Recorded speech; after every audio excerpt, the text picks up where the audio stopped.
Good afternoon, I should say. Good afternoon.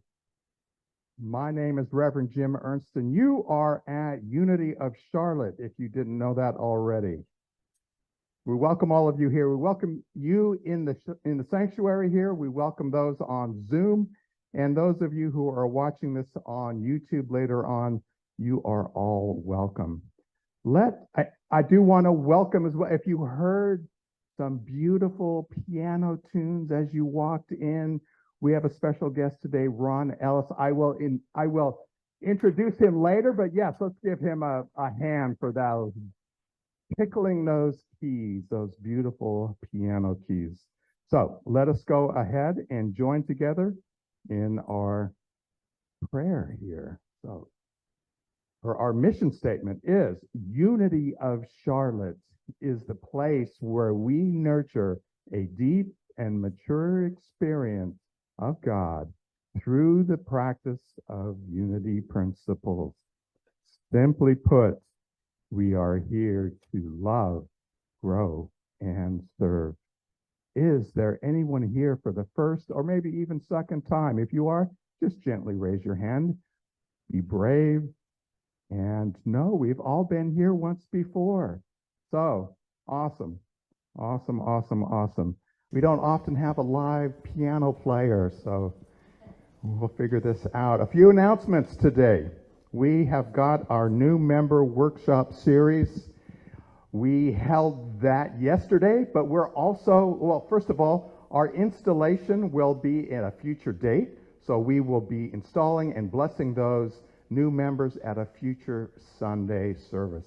So keep an eye on that as well. We're going to be offering a full class, which is all of those pieces all at once at a future date as well. So look forward to that. That will be class 1, 2, and 3, all packaged into one full class. Town Hall is coming up on September 10th. That will be immediately following the service at 1 p.m. Our World Day of Service, we have a special service on Thursday evening, September 14th. It is a special service because we have many, many faith leaders from Buddhism, from Sikhism, from Islam, from a Baptist minister, a Methodist minister, and Unitarian, if that's not enough. And that will be Thursday. We will have a reception in the entryway at 6:30, so join us then. Or if you just want to show up for the service at 7 p.m., that will be here September 14th. We really look forward to that. We have a retreat that you are all invited to as well. This is a regional retreat, Junaluska, on October 3rd through 6th. And the website is on the board in the back, but you can sign up for that. Reverend Lisa and I will be there, and you're welcome to come with us. This month, we are also highlighting things that we just normally do. And I did want to mention our men's group. Any men out there who would like to join us, we meet in the entryway on the 1st and the 3rd, second and 4th Wednesdays of each month. Thank you. It's hard for me to keep track of that. At 9:30 a.m. So that's in person. Second, 4th Wednesdays here. Very enjoyable event. What else? We've got school supply drive that we are joining with Wesley Methodist here. Here's an example of some of the things, some personal whiteboards, some markers, some pencils. We're going to be collecting those until the end of the month, end of this month, end of September. End of September, so we've got a few weeks. We've got a few weeks to do that. If you would like to donate that to not only the school across the street, but another one. What's the name of that one? I forget. Idlewild, is that it? Yes. So those two elementary schools will be the beneficiary of those, that school supply drive. Drop those off in the admin office right across the hall there. We'll get a box ready. Just drop them in the box, is what we're saying. Yes, we'll get that all figured out. And we do have coffee and conversations with the ministers coming back up again. That is a Zoom event, and that will resume on September 1st. September 1st. Does everybody have one of these? One of these little things? If you don't, let me put it this way. If you don't have one, raise your hand. And an usher will, yeah, we've got a few people who don't have one. Where are our ushers? Ushers, ushers. Who knows an usher? Usher, usher. Okay, that maybe we're out of those. Pick those up. Nope, it's okay. Pick those up. We're just going to go with it. Share with your neighbor if you don't have one. Share with your neighbor. I would like to invite Margarita up at this time. Margarita will be giving us an opening prayer and then an explanation of another event.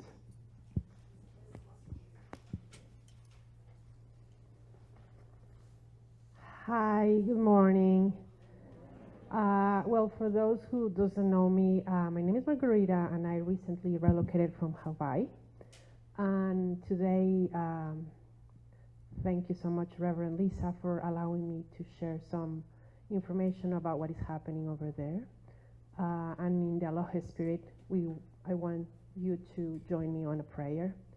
So before we say the prayer and before I explain you where this prayer came from, I just want to share with you some information.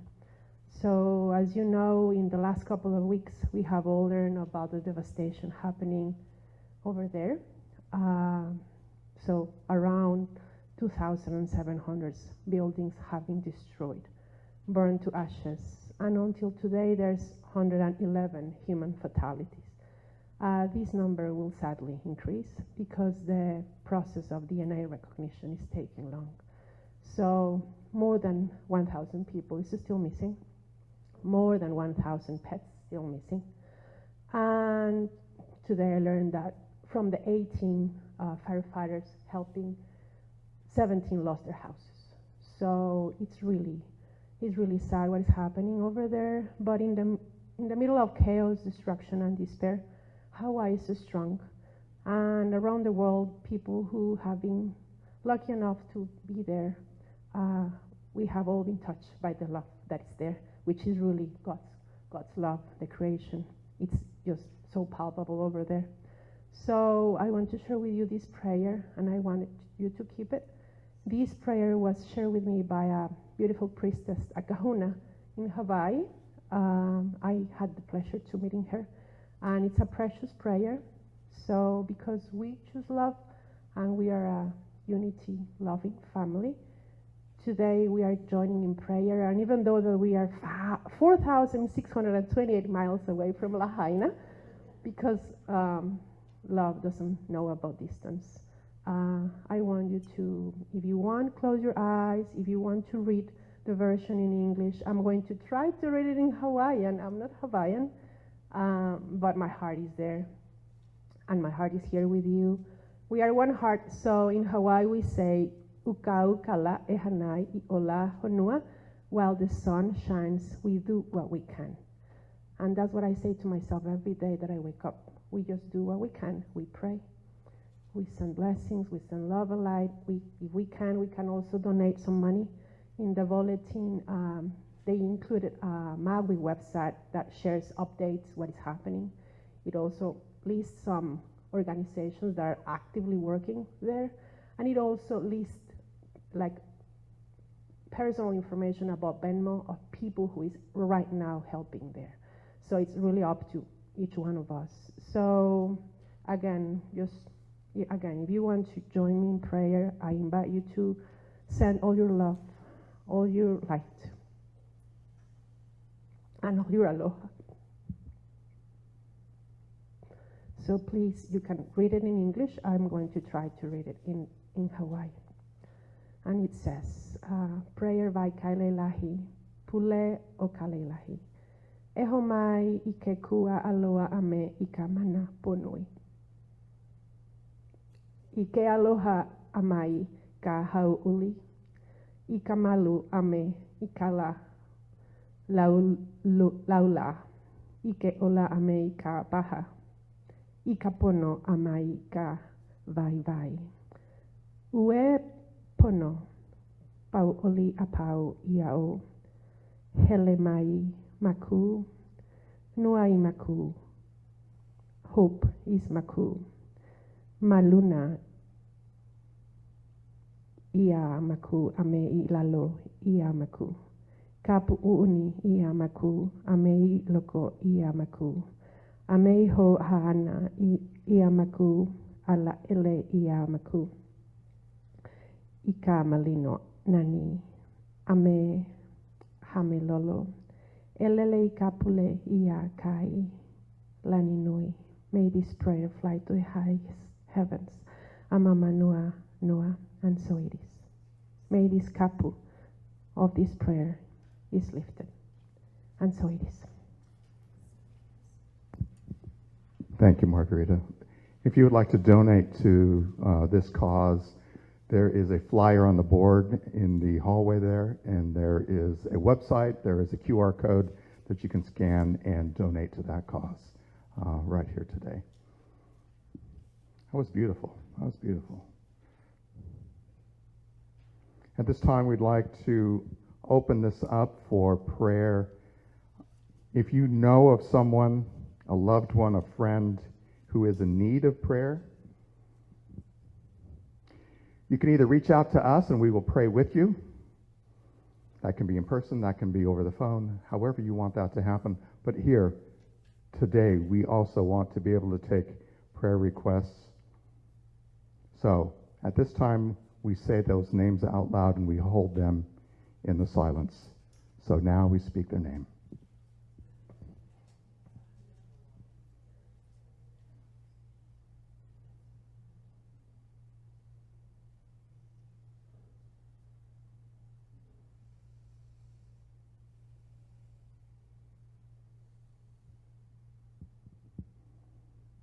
We hold these names in our hearts, knowing that whatever the need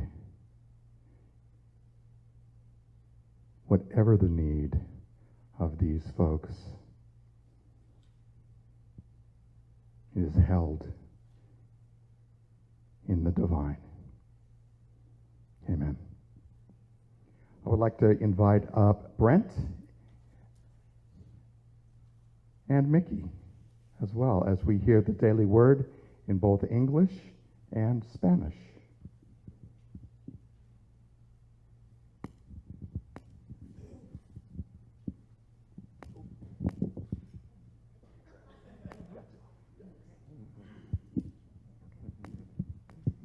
Good afternoon. Today's daily word is understanding. With understanding, my spirit is always cool. One of the best ways to remain calm in an agitating circumstance is to practice understanding. Seeking to understand gives me information and insight and eases my reactivity.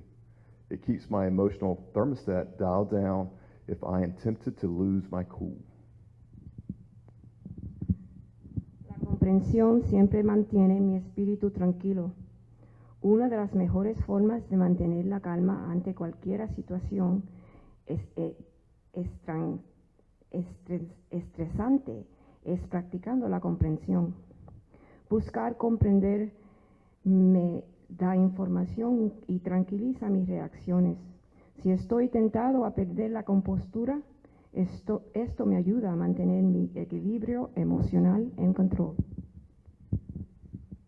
Perhaps poet Rudyard Kipling was referring to understanding in his poem If, when he wrote of the importance of keeping your head when all about you are losing theirs and blaming it on you. Tal vez el poeta Rudyard Kipling se refiere a la comprensión en su poema Sí, cuando escribió sobre la importancia de mantener la cordura cuando las demás personas la pierden y te culpan a ti. Properly mastered, my power of understanding gives me the strength and presence of mind to be a beacon in times of trouble or crisis. Al dominar la comprensión, tengo la fortaleza y capacidad de ser un faro en momentos difíciles de crisis. Lo que sea que traiga el día, llevaré conmigo la luz de la comprensión. Mi espíritu está tranquilo, ahora comprendo. Whatever this day may bring, I will carry the light of understanding with me. I am cool in spirit. I am understanding. One is cool in spirit has understanding. Proverbs 17:27. Inteligente él es quien tiene un espíritu prudente. Proverbios 17:27.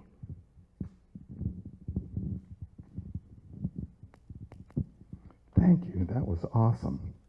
Thank you, Brad. So good afternoon, everyone.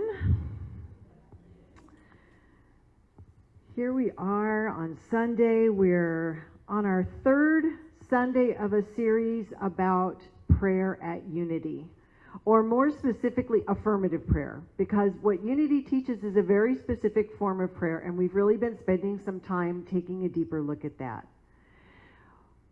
But first, I want to start with a little story.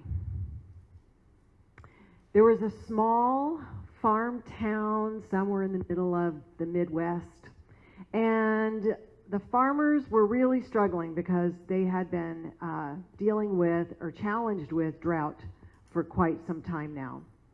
And the pastor of this small town could see the stress and the anxiety building on these farmers and their families as they're wondering how they're going to be paying bills, what's going to happen with their livelihood, etc. So she said, well, I got to help them. What can I do to help? So she said, okay, I'm calling a prayer meeting at high noon. Noon tomorrow, we're all meeting in the town center, and we're going to pray for rain. Everybody come. So the word went out, and the next day at noon, everybody started to gather, and you could see they all begin to form a circle, and the pastor's there, and you notice, you've got some people there, and they are hands clenched, eyes squeezed closed, and you can tell they are ready to pray and pray hard, right? They need rain. And you got some that are kind of just coming in because, well, what else? What else are they going to do today? They'll say, hey, nothing else is working. Let's see what happens. So you've got them all gathered, but there's a certain intensity and stress that the pastor can feel with the group. But it's noon. She's ready to start the prayer, when suddenly she hears this little voice, wait for me, I'm coming. So they wait a moment, open the circle up, and here comes a young girl. And she comes running in, and she's a little out of breath, but she's got this big smile on her face, and she looks at the pastor, and she goes, I'm so sorry, Pastor, I'm so sorry, everybody, for being a little bit late. But I heard we were praying for rain, and I had to go home and get my umbrella. Okay, I'm ready. All right, we'll come back to this story, but it's just a beautiful example of what we're going to be looking at a little bit today as we move forward with our talk about affirmative prayer. As a reminder, we started off with the idea that we're taking the affirmative prayer and looking at three elements of it. Three elements that are all an equal and necessary part of this prayer practice. The first one we talked about was words and the power of our words and how we use our words, the language that we speak. And affirmative prayer is a practice of creating a language that is affirming the spiritual principles that we know to be true. Margarita stood up here, and one of the things she shared, amidst the outward appearance of catastrophe, the love that was palpable and could be felt among those who were banding together during this crisis. That's affirming a spiritual principle, because love is always present. So our language is very important. The next thing that we talked about, Reverend Jim talked about last week, was silence. Silence, well, let me back up. The language and the words that we use by claiming and affirming our spiritual universal principles, that is a practice that moves us into a greater consciousness, a greater sense of awareness. We call that in Unity our Christ mind or our Christ consciousness. You might call it divine mind, or your higher self mind. That's the purpose of that language.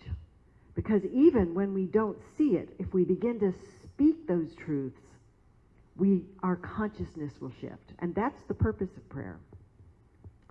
So then Reverend Jim went on to talk about silence and the importance of silence as an element of prayer. Most of us know throughout the history of Jesus, he always took time to separate apart from the crowds and his disciples and go somewhere where he could be in silence and in prayer. And this was his way of renewing himself and re-strengthening himself to come and do what he came here to do. He shared a Thich Nhat Hanh. Thich Nhat Hanh is a Vietnamese Buddhist monk and who is also an activist, an amazing example of prayer in action. And he said, silence is a necessity. A necessity. It's not something nice that we can do to relax. It's a necessity for us to get back into an experience of union and communion with our source, with our divine creator. So it's not a step we can skip. So we have words and we have silence. This takes us to our third element. Our third element of prayer is action. Action. I have a quote I use. I teach a contemplative practice course in the spiritual direction program through Unity Worldwide Spiritual Institute. And I have a quote I share in there by Stephen Batchelor, who is a Scottish Buddhist teacher and author. And he says, in the end, the only thing that really matters for me as a meditator, and I would say / prayer, is how well or badly I respond to the challenges and opportunities presented by the situation at hand. He's a very powerful meditation practitioner. But he's saying what really matters is not just getting really good about being on the cushion. Have you ever heard that term? Being on the cushion is when you actually set your time apart and you go into prayer and meditation on your own. But he says it's what happens when you get off the cushion that really matters. Because the time on the cushion is meant to bring you to a state of mind that you can then carry that light and that incredible connection with your source out into the world in action. And that's what we're looking at today.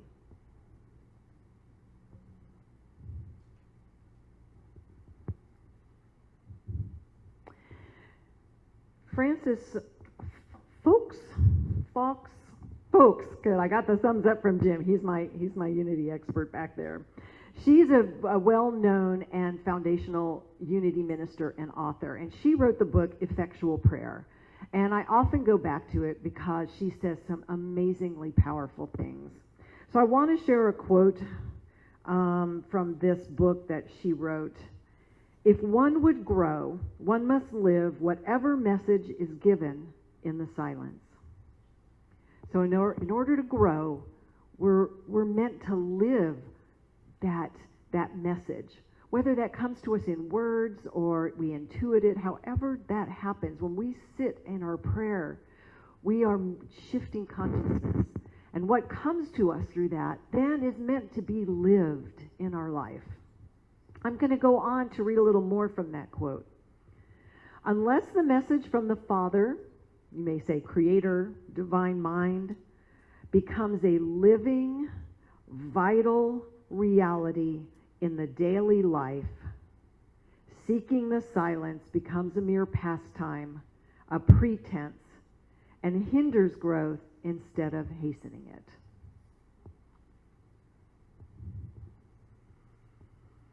I'm going to read that last part again. Unless the message from Divine Mind becomes a living, vital reality in our daily life, it's just a pastime. It's something that may make us feel good for the moment, and generally it does.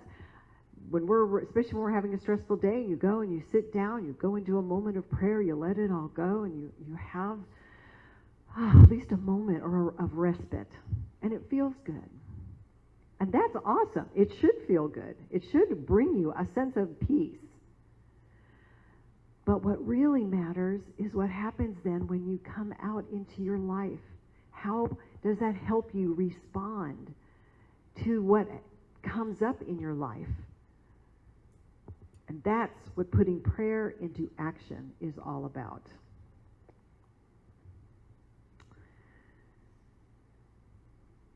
Put it in other words, I would say, when does all the inner work become outer work? As my title said, when do we move from inner reflection to outer expression? They are like the same side of a coin. So if only one thing is happening in my life, then I'm not really fully living in the sense of thriving that I could be, by bringing that richness and essence of that prayerful experience into my life. Prayer is about moving into divine consciousness and then moving from divine consciousness into action. It's giving our prayer feet. Have you ever heard that? Put feet to your prayers. So, another way we might put it is to get off our big fat affirmations and get out into the world with all our possibilities. I'm glad I'm hearing you laughing. Oh, I don't know if they'll take this personally or not, but I can't attribute this to anyone. I was in a World Day of Prayer presentation. Somebody said it, and I was laughing so hard, I said, I've got to share that one. We can be great in creating our affirmations, and that's one of our steps. That's a very important element, is learning how to create a powerful affirmation that resonates with you. But it isn't doing its work until we get out that door and live it out in whatever possibilities show up. So, stepping out, I love this image because it looked like, that's it. We're in the quiet, and then we're stepping out into our world, remembering we have all possibilities available to us. Because when we've been in divine mind or divine consciousness, we're in the realm of unlimited possibilities.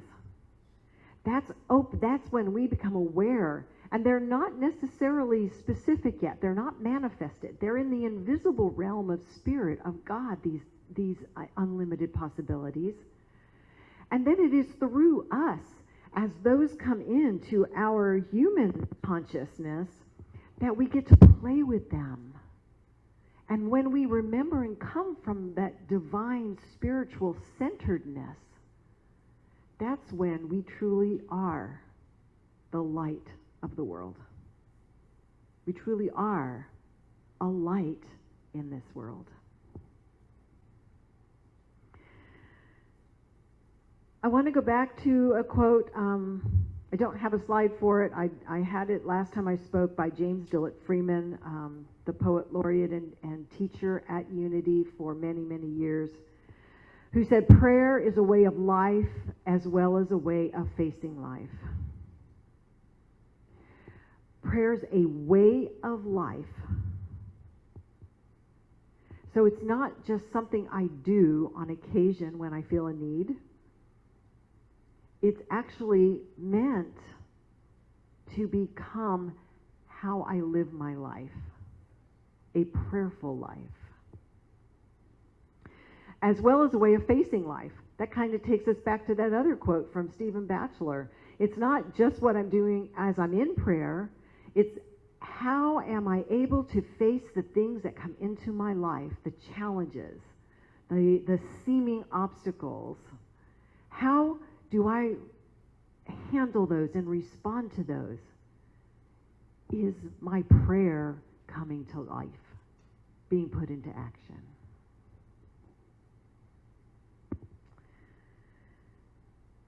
Affirmative prayer acknowledges earthly conditions, but it affirms eternal truth. I can't repeat that enough for myself, but I'll repeat it to you too. affirmative prayer acknowledges earthly conditions. It's not about, I don't see those fires in Hawaii. I don't know those people are suffering. That's not the truth, so I'm going to ignore it. That's the wrong use of denial. Well, let me not use, I don't like the words right and wrong, because really it's just an unhelpful perception, because it doesn't open up and allow for healing. But I can look at that and say, wow, there appears to be suffering there. What am I called to be?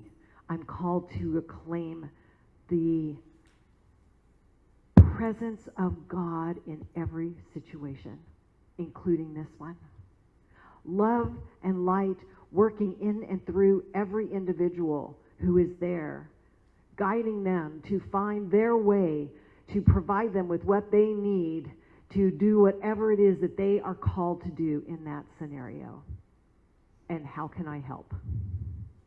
And how can I help? What is mine to do?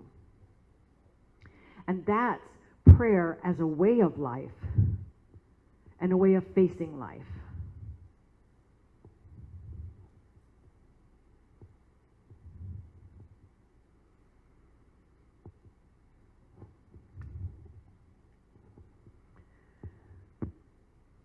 Oh, I did have a slide for that.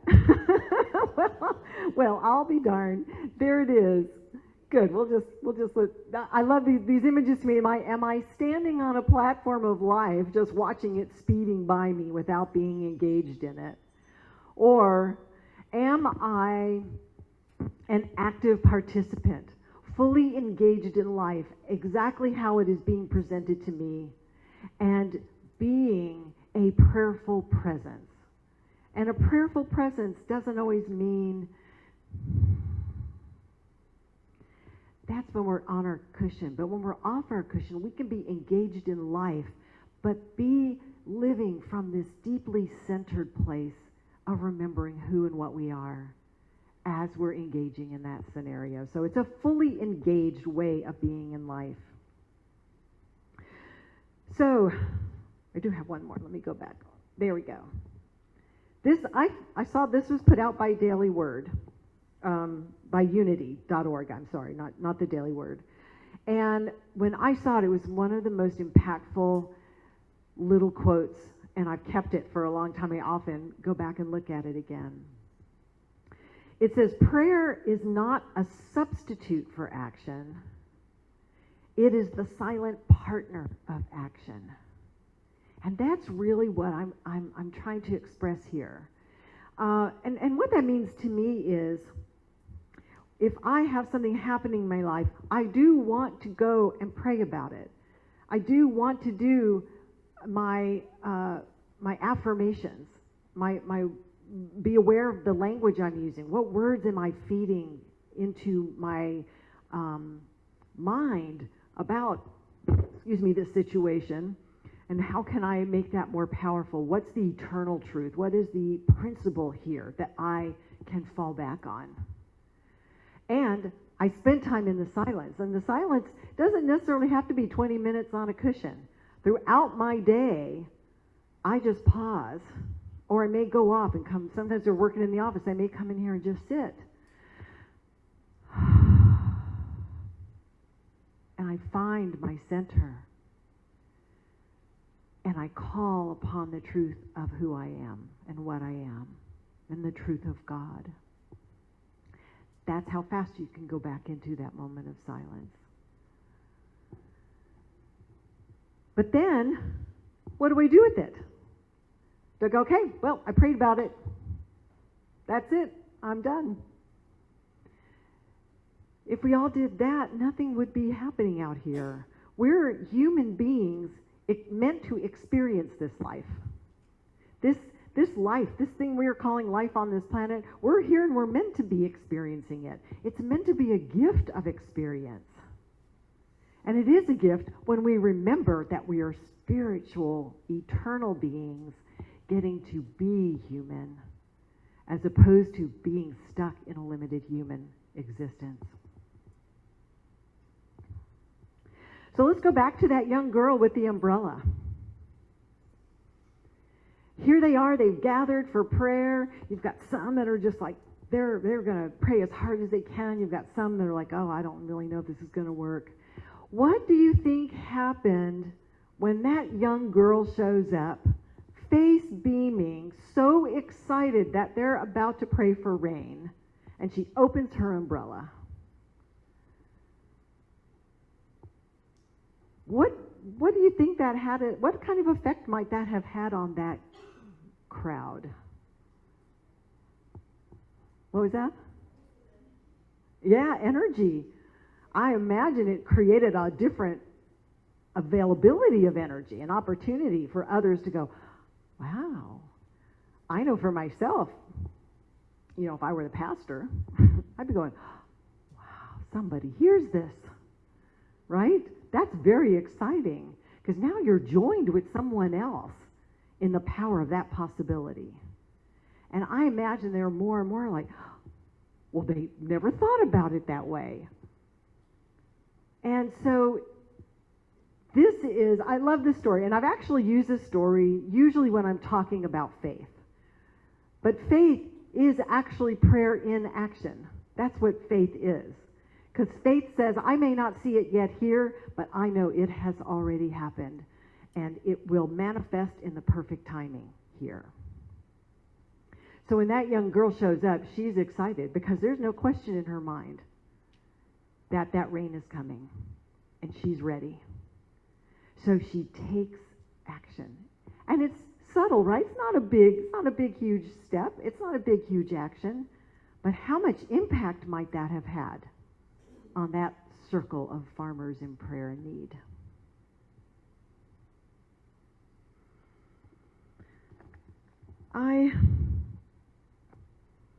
As I'm writing this and thinking through this, often when always when I'm doing my messages, I ask myself, what does this mean to me? How does this message resonate in my own life? And as I was thinking about how do I live prayer as a way of life, here are the things that came to me.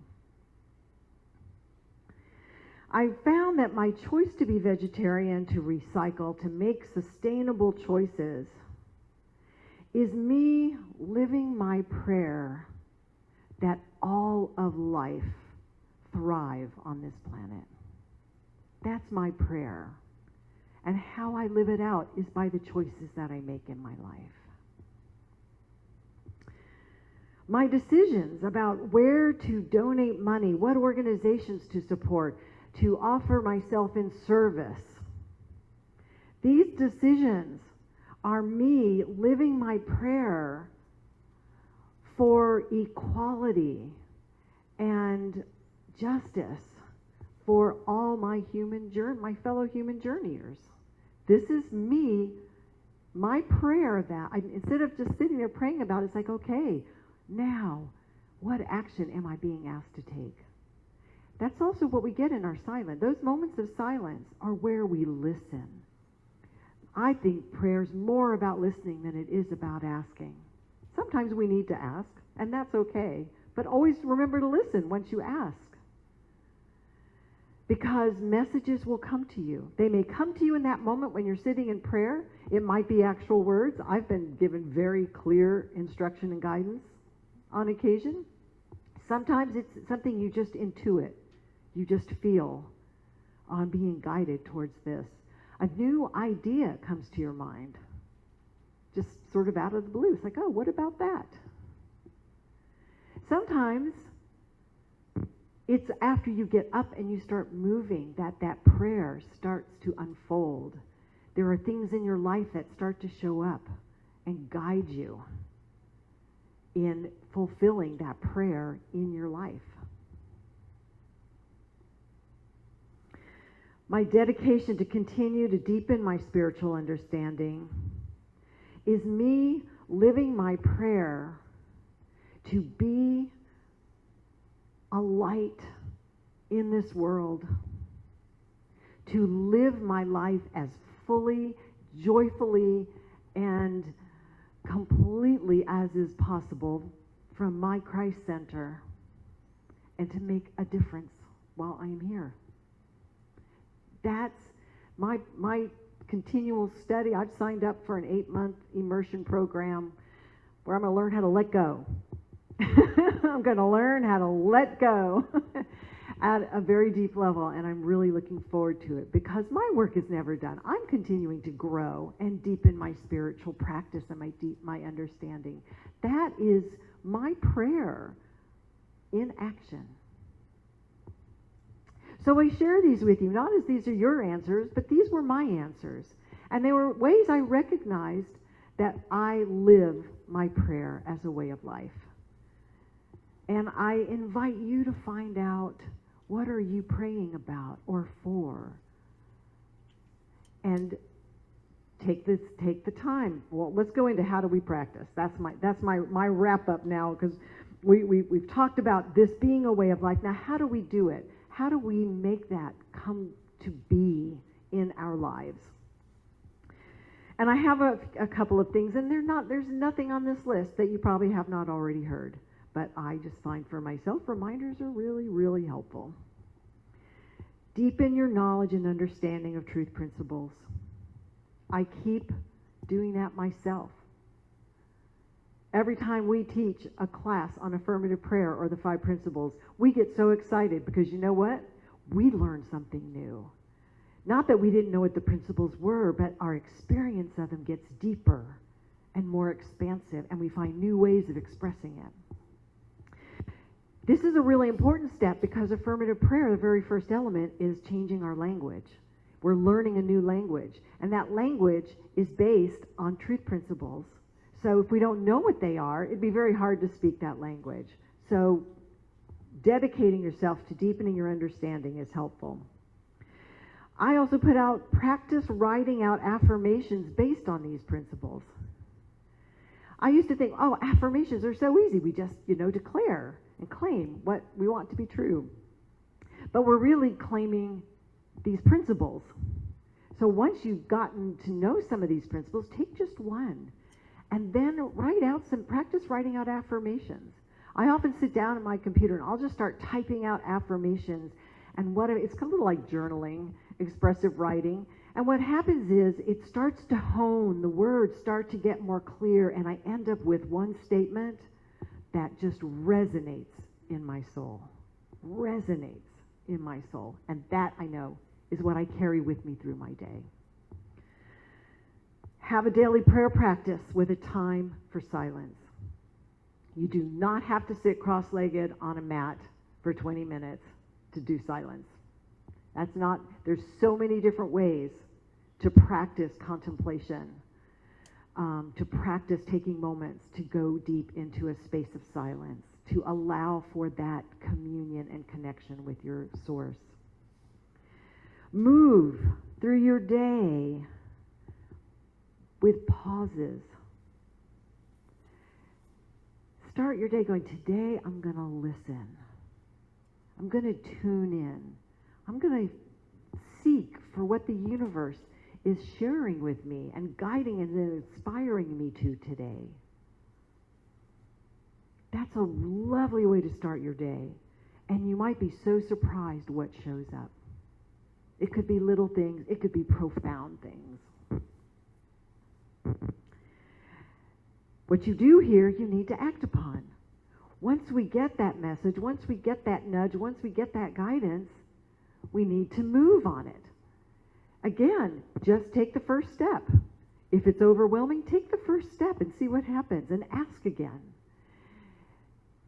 Don't let these beautiful jewels of inspiration be wasted. But the only thing you can waste is time, because it will come back. If it's meant for you, you are going to keep hearing it. I've had that experience too. It's like, I don't think that's for me. Thank you very much. I'm going to go ahead and try this. And of course it wouldn't work, and it didn't work, and I kept going in and it kept going, no, go this way. Go this. Finally, like, okay. And my final thing to say is be willing to step out of your comfort zone. Prayer is a beautiful place to go to feel a sense of peace and connectedness. But when we need to put feet on those actions, it might feel uncomfortable. Don't worry about that. Go, oh, this is a sign of growth. Woohoo! Let's do it. Right? It's okay if it's uncomfortable. It doesn't mean it's wrong. Now, you want to continually check in. Is this mine to do? If you're getting a yes, take a breath and step into it. Because the gifts that will come from that just can't even be expressed in words. It's what we're here to do and to be. I truly believe that. So, prayer, affirmative prayer, as we teach it here in Unity, has three major elements as we've looked at it. The first element has to do with the power of the words we use. How do we speak to ourselves? How do we speak to others? How do we speak to a situation? We have an opportunity to learn a new language that affirms and claims universal spiritual truths. And this is the beginning of shifting us into a higher awareness or consciousness. The second element is silence, the necessity of having moments when you can let everything go and you simply commune with your divine source, your divine nature. Doesn't need thoughts or emotions. It is filling you with a sense of certainty that you will never get within the world, that you can then carry into the world. And that's our third element. Prayer always ends with some action. It could be something small. It might take a moment to know what it is. But when you are out of that moment of silence and you're practicing your affirmations, look to see what it is for you to do. And as we're going to move into a meditation, I want to invite you to think about maybe just one situation that you've been praying for, one thing you've been holding in prayer. And then we're going to go into the silence and just ask the question, how can I live this in my life? How can I live this in my life? So let's do that now. Let's move into a meditation. I invite you sit back and relax if you're not there already. Gently close your eyes if that's comfortable. If not, you can just look forward, lower your gaze, and just soften it. Take a nice deep breath in together. And exhale. Feel your shoulders relax. Feel your face relax. Your forehead, your eyes, your jaws all release any tension. Another deep breath in. And out on a sigh as you feel the rest of your body physically just let go and be at ease, right where it is. Then focus on your breath for a moment, just as it is. You don't need to change it. Just focus on the in and the out breath. You might quietly say to yourself, in, out. This helps us bring our focus inward and let everything else go. In and out. Imagine, if you will, you're walking a path. That path can look like anything you choose it to be. This is your imagination. You're walking a path that ends in this wide open field. So as you feel your feet stepping on the ground one step at a time, you look forward and you see this opening and you're almost there.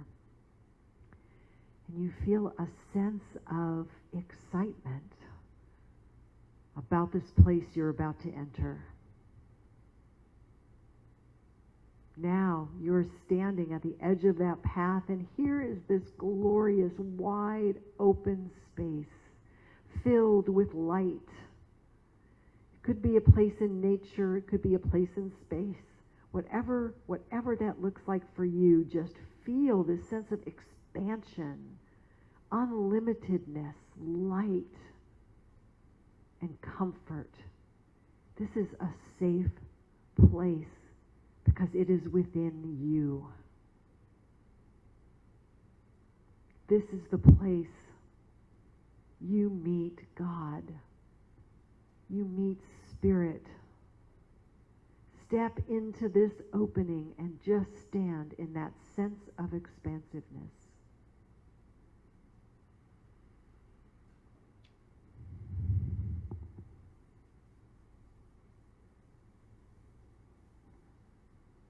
And when you're ready, just ask the question, how may I live my prayers in my life? Ask it out into that expansiveness. And then we'll just sit in the silence for a moment as you listen.